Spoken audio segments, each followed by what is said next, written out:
ഒരു റിസർച്ചിൽ സാധാരണയായി 2 ഹൈപ്പോത്തസിസ് ആണ് ഉണ്ടായിരിക്കുക, null hypothesis and alternative hypothesis test ചെയ്യുമ്പോൾ ഒന്നെങ്കിൽ നൾ ഹൈപ്പോത്തസിസ് ട്രൂ ആവാം അല്ലെങ്കിൽ ഫാൾസ് ആവാം. ട്രൂ ആയാലും ഫാൾസ് ആയാലും അവിടെ 2 ട്രീറ്റ്മെന്റ് ആണ് വരുന്നത്, ഒന്നെങ്കിൽ അക്സെപ്റ്റ് ചെയ്യുക അല്ലെങ്കിൽ റിജക്റ്റ് ചെയ്യുക. നൾ ഹൈപ്പോത്തസിസ് ട്രൂ ആയാൽ അവിടെ 2 ട്രീറ്റ്മെന്റ് ആണ് ചെയ്യാൻ പറ്റുന്നത്, ഒന്നെങ്കിൽ അക്സെപ്റ്റ് ചെയ്യാം അല്ലെങ്കിൽ റിജക്റ്റ് ചെയ്യാം.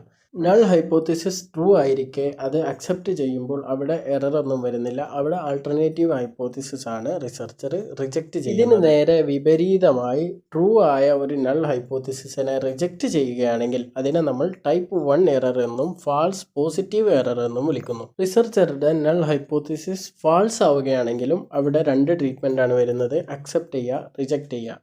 ഇവിടെ ഫാൾസായ ഒരു ഹൈപ്പോത്തസിസിനെ റിജക്റ്റ് ചെയ്യുമ്പോൾ അവിടെ പ്രശ്നങ്ങളൊന്നുമില്ല, എറർ അവിടെ കടന്നു വരുന്നില്ല.